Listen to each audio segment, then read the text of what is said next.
Hey, NFL fans, welcome to another episode of NFL Jocks and Pigskins. With Tom Pollen, I'm Dave Holcomb.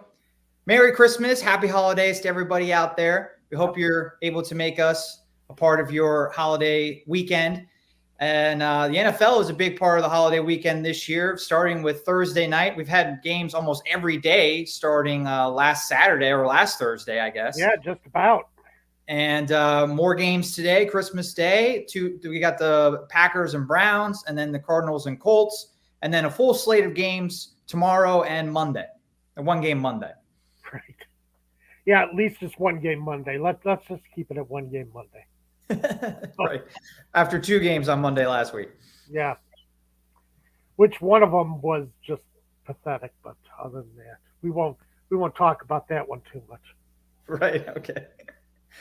So we'll have a full preview of the Falcons playing the Lions tomorrow. The Falcons are trying to get their first win at Mercedes-Benz Stadium this year. I know the Lions are hot off of a big win against the Cardinals, but hey, if you want to get off the snide, get rid of the goose egg and the win column for your home record, Mercedes-Benz Stadium record. I guess their home record, they do have one win, the win in London.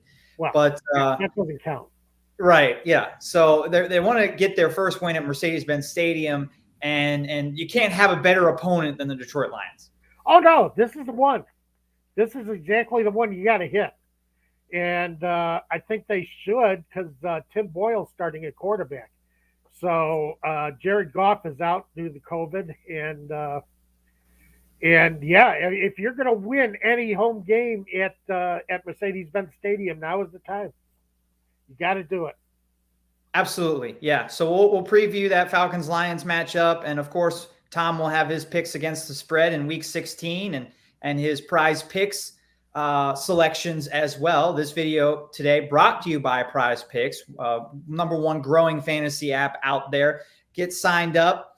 And when you do sign up, let me see if I can get the banner up here. Oh, can you do that producer type stuff? Oh, wow. Yeah, here we go.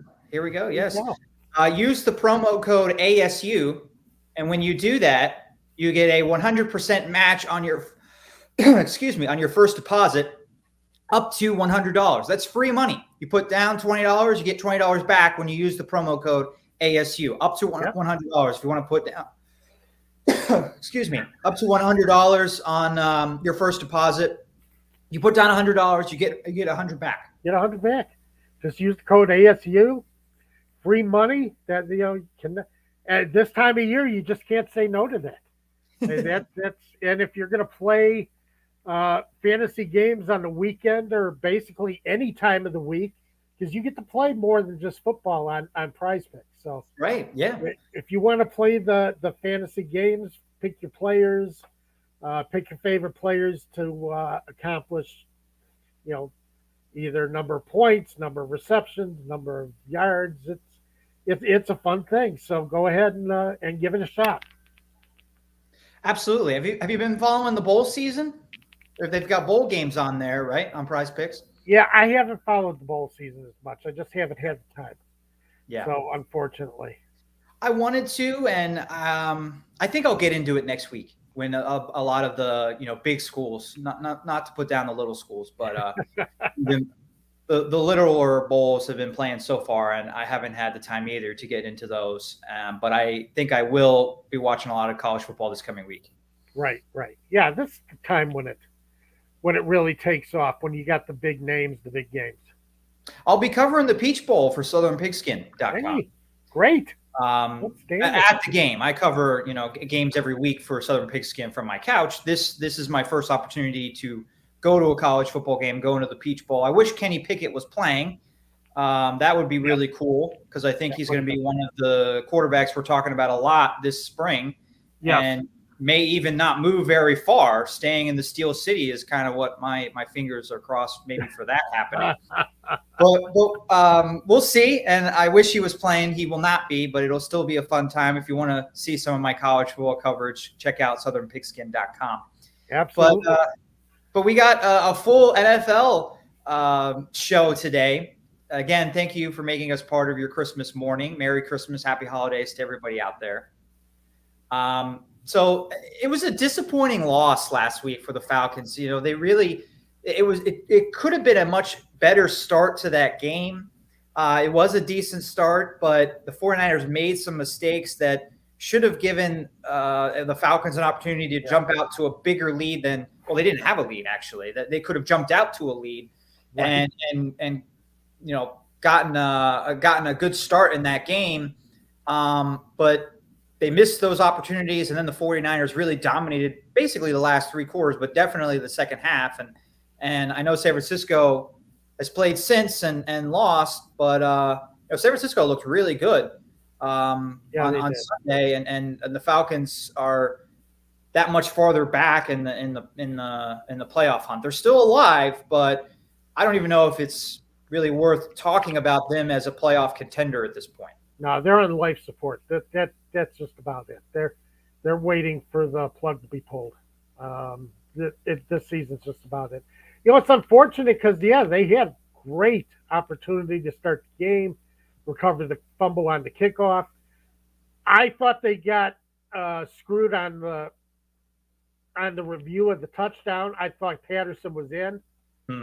I don't think there was nearly enough evidence to overturn that call, and I don't know how they managed to get that call overturned.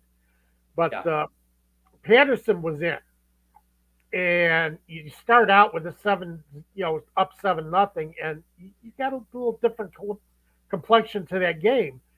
And I know the 49ers ended up punting, on their first possession, so that Falcons got great field position a couple of times and just couldn't.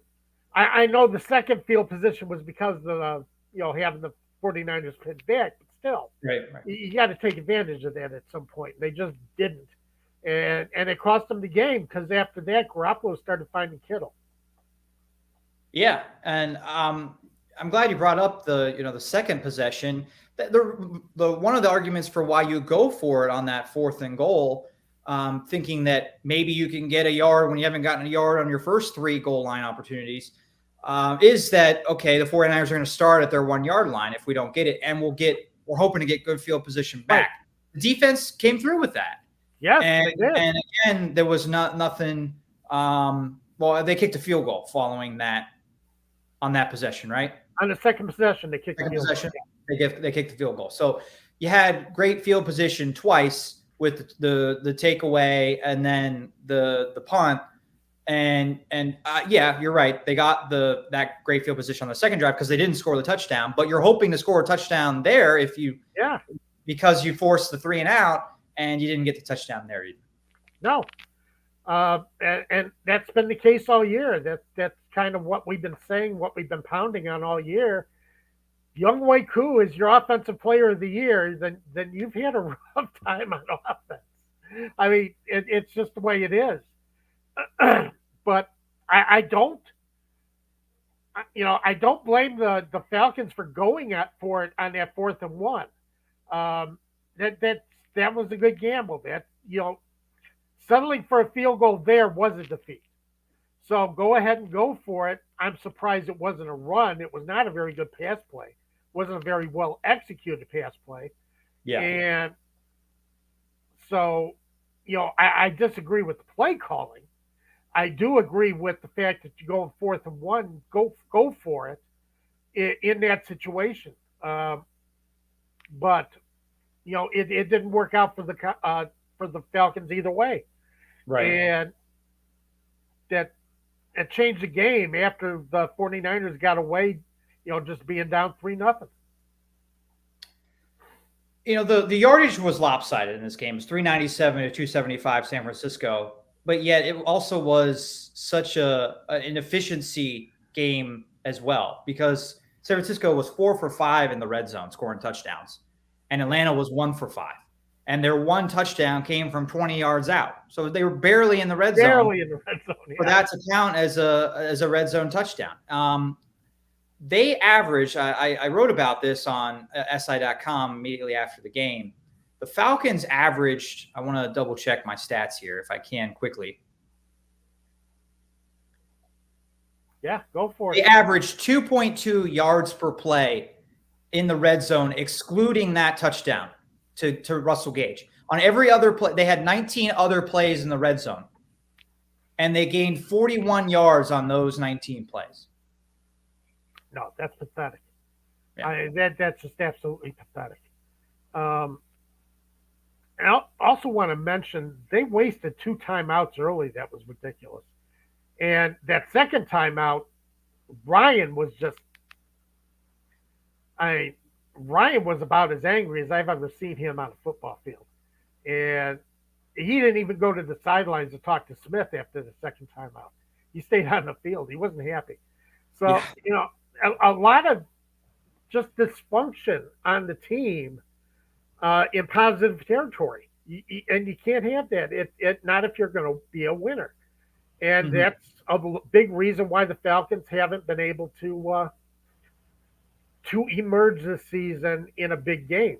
Is too much dysfunction when you need to be at your absolute best, and they can't get there.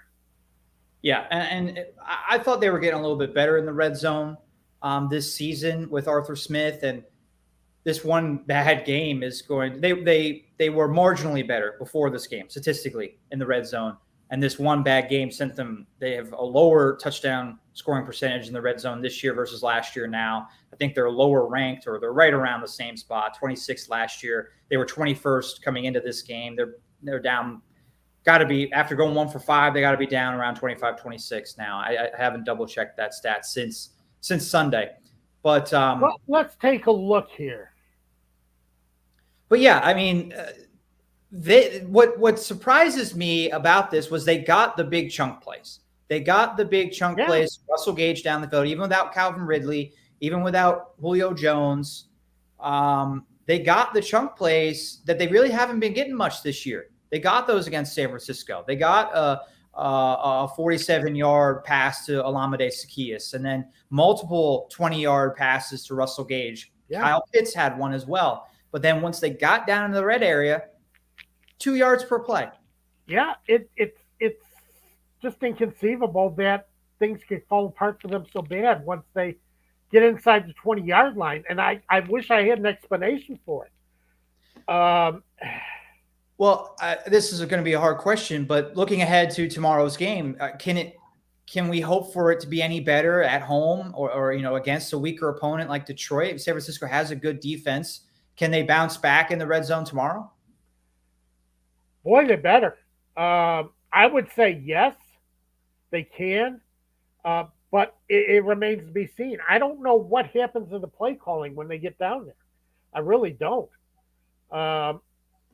Yeah, you would like to think so. You're facing the Detroit Lions, and the fact Detroit will give you a tough battle every game, but they're just not a very good team. Right. You should beat them. Yeah. It's just the way it is. So, yeah, we damn well better see better red zone production tomorrow against Lions, and you're seeing, at least you're facing a decent defense against San Francisco. You kind of give yourself an excuse to say, well, we're facing a top defense, but still you're moving the ball. What's changing once you get down inside the 20? I don't get that, why your offense suddenly sputters, unless it's just a play calling. You're changing your play philosophy. Wow, these numbers, I got the red zone numbers now. Atlanta last year, 26th in the league in scoring touchdowns down in the red zone, 53.45% of the time. Okay. This year, 26th. What's that percentage? 53.33. Yep. Almost exactly the same. Yeah. Haven't gotten better. Yeah, it's... Yeah, I really don't know what to say. I really don't. I'm at a loss. This is a guy who coordinated a very effective offense in Tennessee. Now, granted, the Falcons don't have Derrick Henry, And having Derrick Henry goes a long way to having an effective red zone offense. Right. Yeah. I think that was a big reason why they struggled. I mean, they've struggled the last few years. They struggled on Sunday. The running game is not there. And when you're down at the 1 yard line, you can't throw it for a 20-yard gain. You can't have your wide receiver burn the cornerback down the sideline, which was happening for the Falcons on Sunday. Yeah. You got to pound it in, and they just can't run it. They can't. Not They can't. with this offensive line. And that's where it comes down to is this offensive line. You just can't you can't make the yards against with this the way this offensive line is built. Yeah. And until you can improve there, you're not going to improve. This isn't any better offensive line than what we saw last season. Mm-hmm. So that correlates pretty well the fact that the Falcons can't put the ball on the ground and gain yards in bunches on the ground because there's no improvement on their front than what they had last year. Well, one encouraging sign, not for the Falcons, but in the opponent, San Francisco is 13th in allowing touchdowns in the red zone. They only allow it 55.56% of the time this season. Pretty above average red zone defense. Yeah. Detroit, they allow touchdowns in the red zone 68.1% of the time, 27th in the league. So, I mean, yeah, you got to hope that red zone is not a problem tomorrow, because if it is, then the Falcons really have problems, with the red zone offense. The Falcons defense, by the way, 31st in giving up touchdowns in the red zone. It may come down to, like last week did, it was so lopsided in the Falcons matchup with San Francisco, one team scoring touchdowns in the red zone, the other one not. What struggling red zone defense plays better tomorrow might end up winning this game. Yeah, that's what it comes down to. Can the Falcons improve enough? Again, you're playing the Lions' backup quarterback, right. who is not very good, and this is your opportunity. So this is your opportunity to make some of your numbers a little bit better. And boy, if the Lions can score on the Falcons in the red zone tomorrow, this team's really got some problems. This team's going to have to really go into a massive rebuild. There's just, and I'd say they got to do some rebuilding as it is. I think let's stop fooling ourselves. Let's stop pretending that this team is only a couple players away on offense and defense from really being able to contend. It's not that case. They need some major work on offense and defense to be able to get back to the top of the division. I couldn't agree more, because you're looking at as we said at the top of the show, they do have a chance still to make the playoffs. But first of all, they have to win all three of their games. They have to beat Buffalo on the road. They have to beat New Orleans at home. They haven't won at home yet in Mercedes-Benz Stadium. And both of those teams have winning records. Other than New Orleans is 7-7. Is that right? Yeah, 7-7. So their best. They're playing their third string quarterback this weekend too. Right. Yeah. I was going to say Atlanta hasn't beaten a team with a winning record this season. Nope. So a road win at Buffalo does not seem very likely. And New Orleans might have a winning record, maybe by the time they play them in Week 18. Of course, they did beat New Orleans though. So if New Orleans gets a winning record, then the Falcons can say they beat a team with a winning record. Beat a team with a winning record, yeah. That's the only way they get. Excuse me. But that's the only way they get to say that. Right. And there's no scenario where the Falcons can get in at 8-9.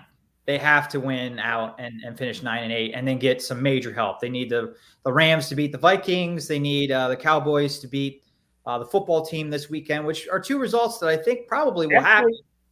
But I think that's pretty accurate. I wouldn't doubt either of those coming through. Week 17, they also need the Packers to beat the Vikings. And then in week 18, they need the Cowboys to beat the Eagles. And also in week 17, they need the football team to beat the Eagles. Those are the results on top of a 3-0 stretch run, which, by the way, the Falcons haven't won 3 in a row this year. That's what they need in order to make the postseason as the 7th seed. Now, the problem is not only that the Falcons haven't beaten a winning team this season, they've been getting beaten pretty bad by winning teams on their schedule this season. They lost 43-3 to the Cowboys, 25-0 to the Patriots, 30-17. They lost to the Buccaneers bad twice. Yeah. We're actually in both games until the fourth quarter and ended up falling apart in the fourth quarter. But still, those were bad losses. Yeah. And,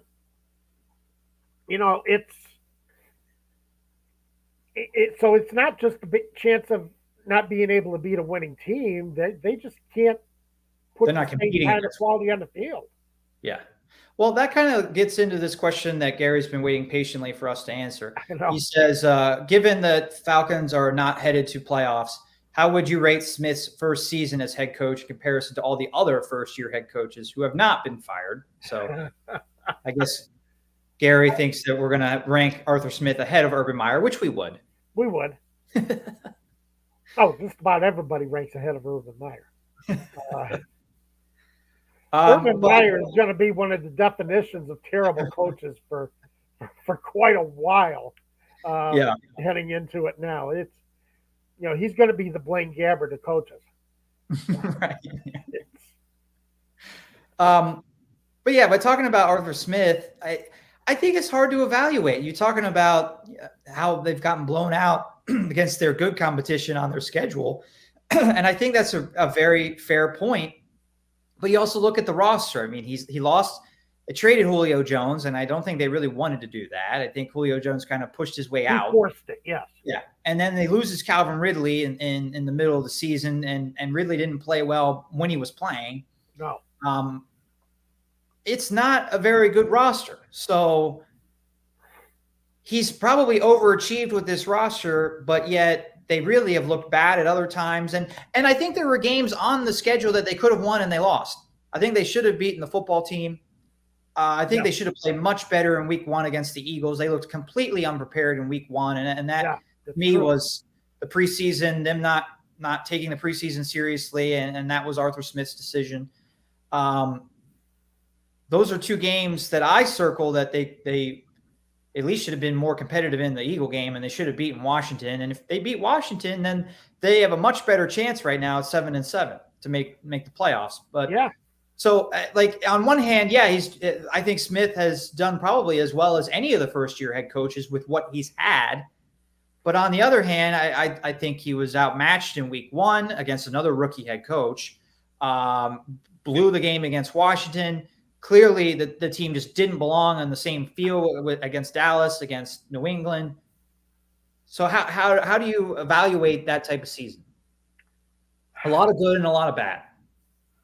Or a lot of bad and some good. Well, that's about what it comes down to. And, again, I'm with you. I think he's done about as much as you can do with what he's been given. There just isn't a lot of talent to be able to mold a playoff contender out of this, no matter what they wanted to say at the beginning of the season. Yeah.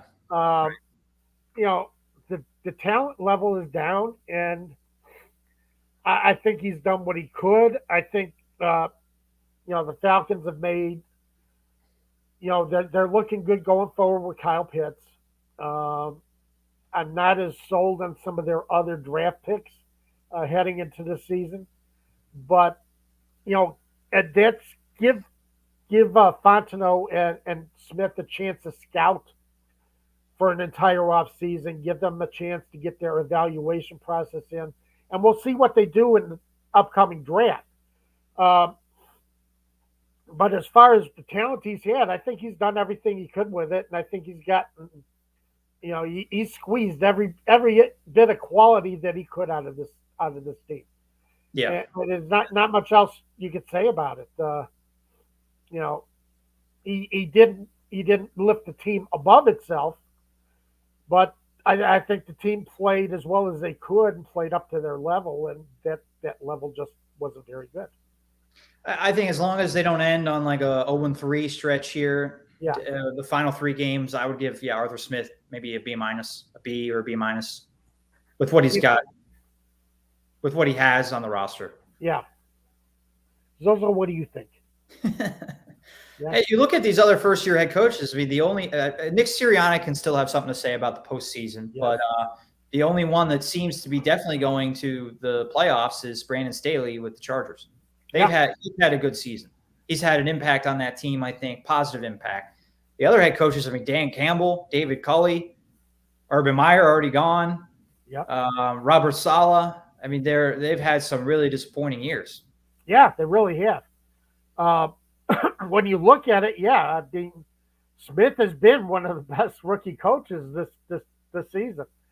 When you look at everything else, everybody else in the league, you're also looking at some pretty sad teams that, Right. They were not 1-year turnaround teams. No, they weren't. The Jaguars, the Lions, Texans, with no Deshaun Watson. Right. That was going to be a train wreck. We knew that. So, yeah. They're tough tasks to turn around some of these franchises, especially in one season. Right. And so, I think the Falcons got as good as they could expect. So let's see what they can do now with an entire offseason to scout and to bring in the kind of players that they want to see on the roster. Well, I think we're going to move on to Tom's picks here in the second half hour of our show, but we appreciate you making us a part of your Christmas morning. If you're watching live, Merry Christmas, Happy Holidays. If you're watching on replay, that's great too. Today's video is brought to you by Prize Picks. We're going to have Tom's Prize Picks coming up here in a little bit, but Prize Picks is a growing fantasy app. Download it in the App Store, Google Play, or on your Apple phone, and get started. It's really easy. Download the app and sign up. Use the promo code ASU when you sign up. That'll get you a match of 100%, complete 100% match on your first deposit. $20, $100, up to $100. That's the max you can do. But it's free money, and we're hoping that you're doubling your money there, and we're hoping Tom in a little bit can give you some picks, double your money again. Yeah, I did pretty well again last week. I didn't do well overall. Did get 2 or 3 of the picks, that I gave you on Saturday morning. So feeling good about that. So I'm 8-1 over the last 3 weeks for the picks that I've brought out on Saturday mornings. So again, feeling good. This one is just very tough to pick this week because of the COVID problems again. Oh yeah, I know. Yeah, it's hell too with fantasy lineups. Yeah, it really is. Because now all of a sudden, who you lose? Let's see. Yeah, Jared Goff is out, but I don't know how many teams actually had Jared Goff going into this weekend. Well, the guy that I have on my get this crowd into it, baby. Let's go. Light this place up. Let's go. Devin Singletary Motors. Got a video. That was one that's of those. Not Tom's voice. Who's that? What I was about to say, I've got Austin Eckler, and that is just playing with my mind a little bit this week. I'm sure it's doing that for other fantasy owners as well, because he has such a juicy matchup. I don't think I would normally do this. Yeah. I would come up with I would move on from anybody that I think has a chance of not playing. I would have moved on from them Wednesday. But Austin Eckler is playing the Houston Texans. Yes. The Houston Texans have one of the worst run defenses in the league. I think they are dead last or first. They are dead last. I think they're first in giving up fantasy points to opposing running backs. Yeah. So there was just no way I was going to not have Austin Eckler in my lineup if he plays. So I'm waiting on him. And now I'm starting to think he's not going to play. And if you did what I did, I hope you have a contingency plan. I have his backup. So I'm going to play the backup if he does not play. Justin Jackson, and I think he's going to be pretty good against that weak Texans run. I'm hopeful because I went with Jackson over A.J. Brown, and A.J. Brown, or I was going with Austin Eckler over A.J. Brown. And if Austin Eckler doesn't play, man, I think I would have rather have had A.J. Brown after, that huge performance he had on Thursday night. But I think Jackson has a chance to have a good game too. And I hope Eckler owners were proactive in adding Jackson earlier, or, weeks ago, hopefully weeks ago. But if not weeks ago, hopefully he added him this week. Yeah, I think Jackson's going to have a good game. He's run effectively in previous weeks. He has. So this isn't a bad decision to go ahead and put Jackson in your lineup. Because I agree with you. I think he's going to be very effective. I don't think the Chargers are going to see much of a loss on their offense just because Eckler is out. Losing Eckler, you can't lose someone of that quality, but I think Jackson is a very qualified backup and is going to be very productive for him. Yeah, the New York Post had an article about Justin Jackson for fantasy purposes, and I read that this morning. And they said you can't just plug and play Justin Jackson for Austin Eckler, and the reason why the reasons they said were, well, backup running backs can't take on the same workload as these starters. And the examples they used were in Tennessee, Derrick Henry, his backups are splitting the workload. It's not one guy. And in Carolina, it's also not been one guy replacing Christian McCaffrey. It's been a bunch of guys. That's true, but I'm not needing an Austin Eckler replacement for a whole season. Right. I need a replacement for 1 week. 1 day, yeah. And it's against the worst run defense in the league. I like Justin Jackson having the workload that Austin Eckler normally has for 1 week against the worst run defense in the league. Yep, take it. It's you can't do better. I mean, that's it. You got to take it. So, yeah, I think you got a great run there, and I think you've kept your team strong. Let's put it that way, by being proactive. And that's one of the advantages of being in fantasy. You got to be proactive about this stuff. Yeah.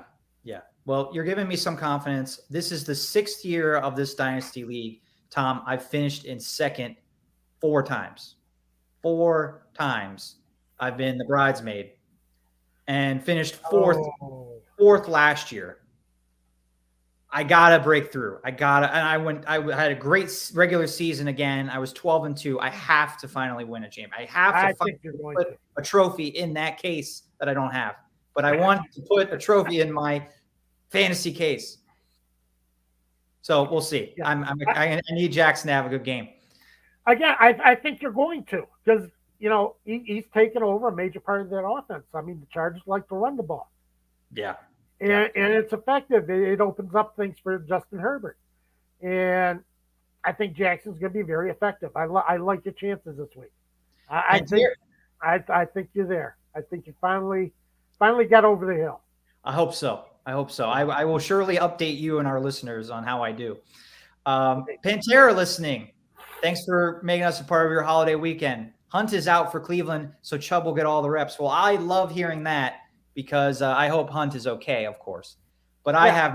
I have Nick Chubb so do I. On that team as well. So, yeah, we're big Chubb supporters. I think Nick Chubb might be the best running back in the league. I love Nick Chubb. And this is coming from a Steelers fan. So I live in Georgia, so I watched Nick Chubb in college. So I liked him before he got into the NFL. But I just think he's a fantastic runner. And Cleveland, I mean, Kareem Hunt is great too. Cleveland could just run those 2 backs most weeks and win games. I don't know why they get so caught up in trying to get Baker Mayfield established because they have these 2 great backs. And I don't think Cleveland's going to beat Green Bay, but I think Chubb has a chance to have a big game. And I have Aaron Jones too. I'm hoping Aaron Jones has a decent game. Wow, you really are you're loaded this week. Hey, nice. I have done my homework trying to build my dynasty team. The strength of my team is definitely running backs. My philosophy is you cannot have enough running backs. We have 2 flex spots, so I can start 4 running backs every week, and that's usually what I do. think that, yeah, it's a heavy passing league now, but running backs most weeks get more touches than the wide receivers do. And I got some decent wide receivers, but I definitely believe in building your team with your running backs. Yeah, so do I. And tell you the truth, yeah, it's a passing league, but I think running back, I think rushing the football is starting to become a little bit more important throughout the NFL than it has been in the previous few years. I think a lot of teams have been very effective running the football and have using that as their game plan of winning because of it. Yeah. So I do think the rushing game is kind of making a little bit of a comeback this year. And I love seeing that. I hope it continues to go that way. With these guys, and maybe it's not going to be one guy going forward, getting 20, 25 touches every week like in the old days, but a team like Cleveland can still run the ball 25 times with, Chubb and Hunt. Those are two Pro Bowl caliber guys, Nick Chubb, all pro caliber, and those guys should get their touches. Yeah, they should. And I think they will. And yeah, I'm feeling good for tomorrow, considering or today.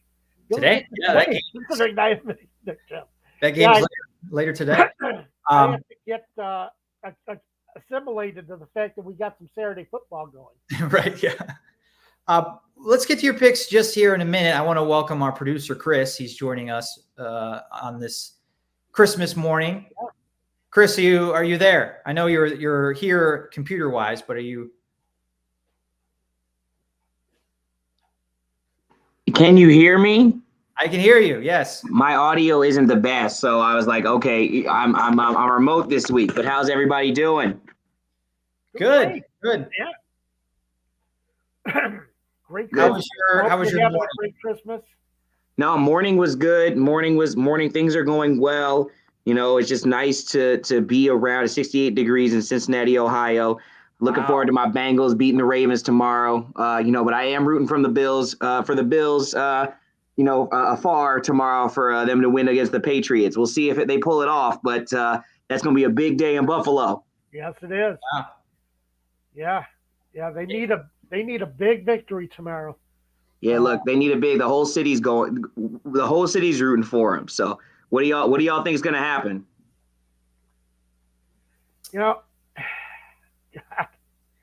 It's rough to say because, it depends on if the Bills can run the ball effectively. The Patriots had a rough week last week, but, again, this is a team that if you put the ball in Mac Jones' hands enough, and it's a very controlled offense, I think, the Patriots are tough to beat. The Bills are going to have to be effective. They're going to have to get their, Josh Allen has to have, he has to be on his game tomorrow. Yeah. It's been up and down whether he's been on his game or not. I agree. I ran into a Jets fan actually in the parking lot the other day, and we were actually yesterday, and we were talking about just the Bengals and even the Bills, and the fact that they lost to the Jaguars. It's like, how do you go having this great team and you're losing to the Jaguars? Like, Josh, what's going on? That should have been an easy win.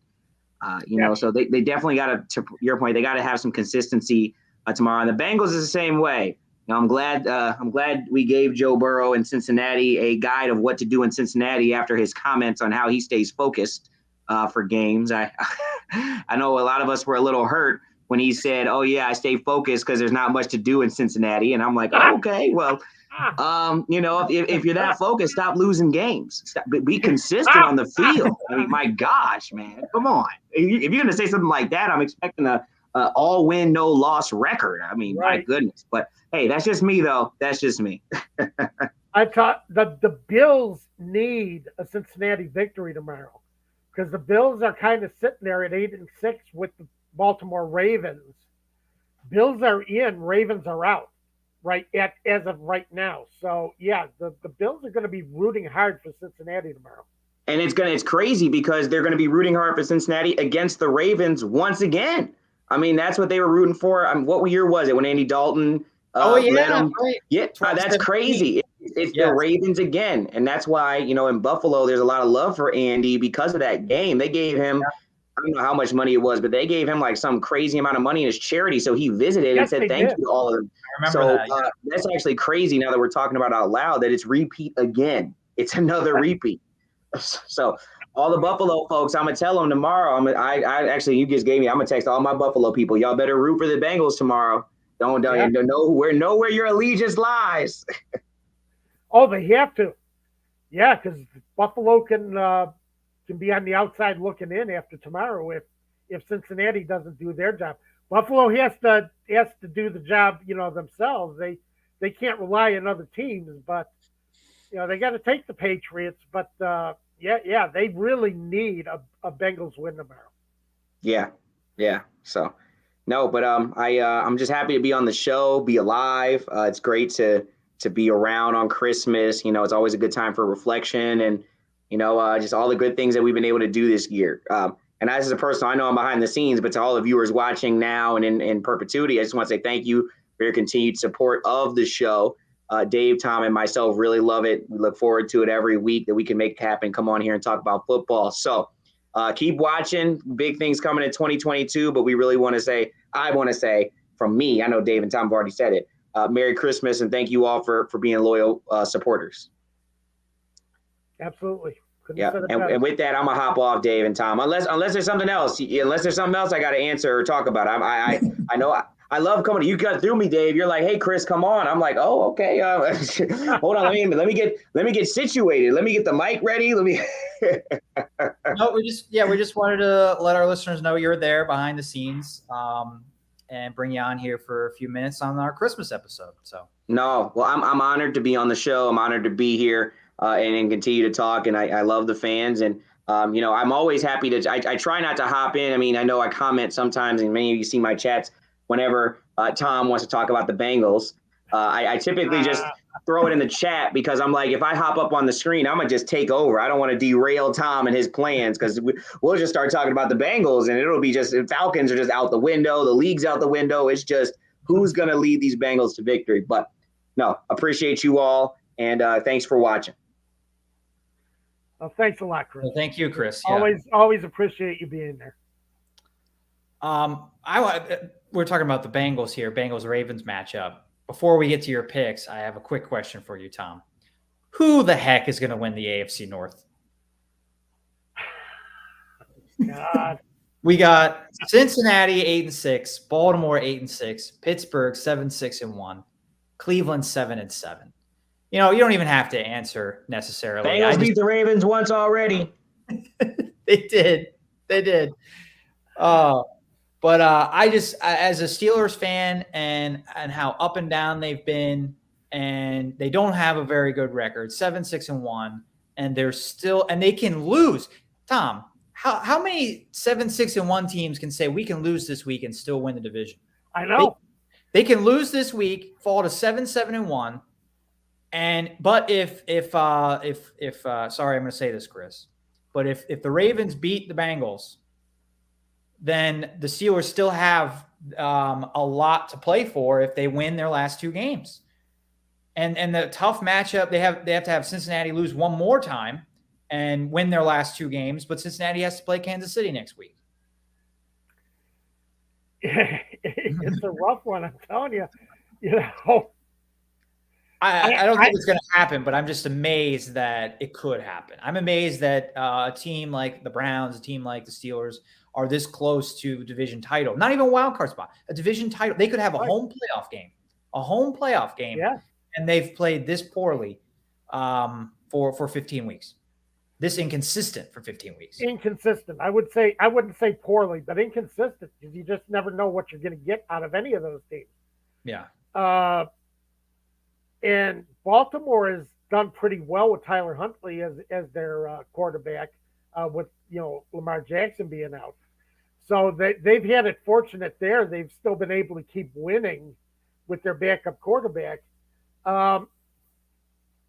I think Cincinnati is the most talented, but everybody else seems to be. The Steelers are just there. They're always there.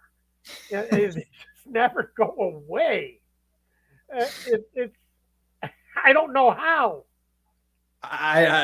It's fun. That's the one positive about this season, or the positive about Mike Tomlin and the organization. Yeah, that even the bad years are I don't want to use the word good, but pretty good. I mean, the Jaguars are dying for a 7-6-1 season. Yeah. Jets dying for a 7-win season. And we're spoiled as Steeler fans saying 7, 8, 9 wins aren't just not acceptable. Fire Mike Tomlin. But you know what? yeah, Fire Mike Tomlin, and we'll take him here in Chicago. Yeah, you're not allowed to have him. Please fire Mike Tomlin. Do it. Steelers will not fire Make it him. happen. I love it. Yeah. So I think that's fun. We'll probably talk more about the AFC North next week, because I think it'll be just as much chaos next week as it is right now. I think 3 of the teams are going to lose this week. I think Cleveland's going to lose today. I think the Steelers are going to lose to the Chiefs tomorrow, and then the Ravens and Bengals play each other. So one of them will win. I think maybe there'll be a tie, but one of them is going to be 9-6 and maybe get some separation, with the Steelers and Browns probably losing. But I still think it's going to be a real tight division race, especially if Baltimore wins tomorrow. It'll be a real tight division race in the final 2 weeks, and somebody's going to win the division maybe at 9-8 or 8-1, something really weird. It could happen. Yeah, It could happen. but I'm telling you, don't count out the Steelers just yet, considering that Tyreek Hill and Travis Kelce are playing tomorrow. that's true. That's true. I'm not getting my hopes up too much as a fan of the Steelers, but I think from an analysis standpoint, I think you're right. Losing those 2 players, those are major stars if they can't play. Patrick Mahomes is still going to play, though. So, Yeah, well, there you go. The human cheat code. right. But let's get to your picks. Is Steelers Chiefs one of those games you're looking at, or are you looking somewhere else tomorrow? No, I'm looking somewhere else. Actually, surprisingly, the Arizona Cardinals are only favored by 2 points against the Indianapolis Colts at home, and I'm saying take the Cardinals tomorrow. Okay. Yeah, the Cardinals are getting their starting center back. The Colts are losing Quentin Nelson. Probably Big will loss. not be playing. That's a big loss. Yeah. I think the interior of their offensive line is banged up, and that's a big driver for Jonathan Taylor. And again, DeAndre Hopkins. When Kyler Murray looks bad, he looks bad, and he just does. When he's on his game, there are few who can compete with him. But even without DeAndre Hopkins, I think the Cardinals got the wrong birds. The Cardinals still have enough, and the fact that their starting offensive line is back together and that the Colts are having problems, I say take the Arizona Cardinals. Offensive line play is huge. Take the Cardinals favored by 2 at home. Okay. So that's what we'll start with. The Philadelphia Eagles playing the New York Giants. Boy, the Giants are just done. It's just amazing how bad that team is now. Eagles are now favored by 10. They opened up favored by 9. They're favored by another point since the Giants have announced that Jake Fromm is going to be their starting quarterback. They've seen enough of Mike Glennon. I think everybody's seen enough of Mike Glennon. Saw enough of him before the season even started. Yeah, let's put it. Come on. I could have told you that. We saw Mike Glennon for about 5 games here in Chicago. So, another one of the parade of quarterbacks that the Bears have stuck behind center who are just no good. Right. But I do like the fact that the Eagles can run the ball with anybody. Not just Jalen Hurts at quarterback, but Miles Sanders. Jalen Hurts can pass too. This is a guy who can move the ball through the air. I don't think he gets enough credit for the fact of what he can do for this Philadelphia Eagles offense. I do like the Eagles to play well, beat the Giants, and give away the 10. I know normally you don't want to take a team with a losing record and have them give 10 points, but you're playing an even worse team with a losing record that's going to have trouble scoring. So go ahead and take the Eagles. Okay. Yeah.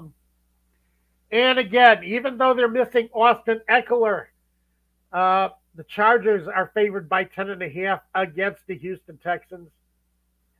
The Chargers have enough defense to hold Houston down. Again, we talked about the fact that they still have a running game even without Eckler. 10.5 points are favored. Take the Chargers. You got to like the Chargers in this game. They are driving towards a playoff spot. Unfortunately, a loss to the Chiefs is going to keep them from winning the AFC West. But, they're still in a great position for one of the wild card spots in the AFC. And I think they're going to take care of business tomorrow against Houston. So there you go with my 3 picks. Then, go ahead and grab them, put them together, make a little bit of cash. So, again, 8-1 against the spread the last 3 weeks are my best bet. So, I'm feeling good about them. I said at the beginning of the show that, or a few minutes ago, that the Houston Texans were the worst run defense or gave up the most fantasy points to opposing running backs. I guess it probably depends on what format you're in, but I just double checked that they're 27th, so a little bit better than what I originally said, but still bottom 5 or bottom 6 in the league in terms of giving up fantasy points to opposing running backs. Last week against the Jaguars, they gave up 76 rushing yards and a touchdown. Previous 3 weeks, Jets, Colts, and Seahawks all had at least 147 rushing yards and all had rushing touchdowns, at least one. Colts had 3, that's Jonathan Taylor, but 3 rushing touchdowns. They scored against the Texas defense. So we like Justin Jackson, or if Eckler somehow plays, we like Austin Eckler a lot. And we like the Chargers to cover the spread. Yeah, so do I. I think this is one that's just sitting out there for people to take advantage of. One game, would not touch, again with a 39.5-foot pole. Do not touch the Jets in Jacksonville tomorrow. As a matter of fact, don't even watch it. Avoid it. Bury it.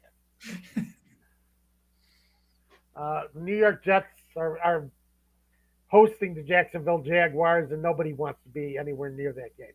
Right. Even with Urban Meyer gone, you don't want to be anywhere near that game. It would be kind of interesting if this was played at the beginning of the season and it was Trevor Lawrence versus Zach Wilson. But, Zach Wilson has been not playing, and Trevor Lawrence, I think he has a chance still to figure it out, but he's having a really rough rookie season, so it's just not a quarterback you want to put time aside right now to watch. So that was just a terrible environment for him. Yeah. That was awful. Terrible environment for anybody. Yeah, you just could not expect Trevor Lawrence to – no quarterback was going to succeed in that spot. Yeah. It just wasn't going to happen. Things were so just I don't know what the word I'm looking for here, but toxic. Toxic, the perfect word. Very nice. I like that one. Well, do you have, before we end today, do you have some prize picks for us? Sure. Definitely got some prize picks for you. As a matter of fact, I was looking at prize picks because now with Nick Foles starting for the Bears tomorrow, I wanted to see what they were going to have him at, but they don't even have Nick Foles listed. So, oh, that's amazing. That kind of ties into, I want to get to this comment too before we end today's show. Gary sent another comment. Gary, thanks for all your support and comments. He says, every time I turn around, another starting quarterback has come in, or I guess I should say has gone out with COVID, and another quarterback has gone in. Have we ever seen so many backup third string quarterbacks getting starting jobs or starting games this year? I can't recall one. Even last year, it didn't seem like it was like this. It's just right. It's just COVID is. I think it's become more normal to have it. So and people are getting it and getting over it. So it's just not as big of a deal to. This Omicron variant has not been as serious, but it has been more contagious than the other variants. There you go. So that's why we're seeing all these problems. You put a scientific spin on it. Thank you. I was saying that maybe we're not I was going to say maybe we're not social distancing as much as we did last year. It was such a huge emphasis to do in 2020, and maybe we've gotten tired of it, or maybe we've just gotten used to that COVID is just we've gotten used to living with COVID. I don't know. I think we've gotten a little too complacent as a society, but that too. That's what I'm trying to say. That's why we're seeing more positive tests. And yeah, we got a lot of players are vaccinated, so they come back quickly, but there's still a lot of cases where players are missing games for COVID, and these backup third string quarterbacks are playing, and it's lowering the quality of play. It's hurting teams' playoff chances by losing just one game.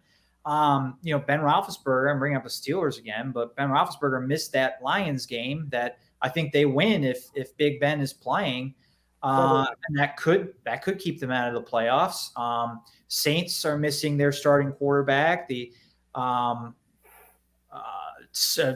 about the Chiefs having their stars out. There's so many cases of star players missing and could impact them. Aaron Rodgers missed a game and they got blown out by the Chiefs. That could cost the Packers home field advantage. They're in position to get it, but if they trip up, they could not get the bye and home field advantage. So it's definitely having a huge impact. Yeah, absolutely. No, I don't remember as many second and third string quarterbacks being in. It's been a singular season, and it's just a sign of the times. There's nothing else you can say about it. So, I was hoping, 2020 would be the only season, impacted by COVID. Last year, when we got through 2020, it was like, whew, we got through it. We got every game played. Super Bowl happened. 2021 will be better. I don't think games are going to be canceled. We're going to get through the season, but COVID is still having its impact, huge impact. Yeah, huge impact. And at the end of this year, I'll go, whew, we got through it again. Especially if I can win a few fantasy championships, or if Steelers or Falcons can make a run here or something, then it's like, okay, the team's got through it, but who knows what 2022 will have. Yeah, COVID doesn't seem to be going away. No, it doesn't, and I would actually have a few things to say about it, but it's not worth going there right now. All right, well, give us your last. You're not taking Nick Foles in prize picks, so who are you taking? No, I'm not taking Nick Foles. They're not giving me Nick Foles. Right. Well, that's why you can't take him, because he's not there. So who are you taking? I'm taking Nick Chubb to get the 82.5 yards. Okay. Go ahead and take that. I like it. You're going the over, right? I'm going the over. Yeah, I like Nick Chubb to really be grinding. I like James Conner, actually, Arizona running back against Indianapolis. I like James Conner has been running hard. I like the 45.5 yards. Great season he's having. Yep, absolutely. Receiving yards, I was thinking of Devontae Adams, but it's 85.5 yards. It's a lot of yards. But again, you're playing Cleveland Browns defense, and the Cleveland Browns defense has been vulnerable this year. So, maybe you want to look at Devontae Adams today to get those yardage, get yardage for you. That might be a good one. Christian Kirk, Arizona wide receiver. He's been getting a lot of use by Kyler Murray with DeAndre Hopkins gone. 54.5 receiving yards. I would say that's a very good option too. If you want to dip into the Cardinals, playing Indianapolis, and I say Christian Kirk is probably a good option for you. So yeah, there you go. 4 options that you can use in your prize picks this week. Let me know how you did. Nobody ever lets me know how they did. All those players are playing today too. You like the Christmas players. Uh-oh. Tom, did you freeze? Looks like Tom froze here in the final. We were just about to wrap up the show, but his prize picks are all Christmas players. With Nick Chubb. Who else did he say? Devontae Adams. He likes James Conner and Christian Kirk. Those were the 4 that he suggested. And we have a beautiful picture here of Tom in mid-sentence as we wrap up our Christmas show. Thank you so much for being a part of our Christmas episode. Thank you for making you or us part of your Christmas day, your holiday weekend, for whatever holiday you may celebrate. Pantera gets a last comment in here. He says, thank you for keeping us informed and entertained this year. Merry Christmas and Happy New Year to all. Thank you, Pantera, for listening and being a fan of the show, supporting us. Merry Christmas, Happy New Year to you. We'll be back next weekend, another holiday episode on New Year's Day. We'll be back at 12 Eastern Time, 11 a.m. Central. We'll be here. We hope you're here as well to welcome in a new year, 2022. Enjoy the rest of your weekend. See you next week.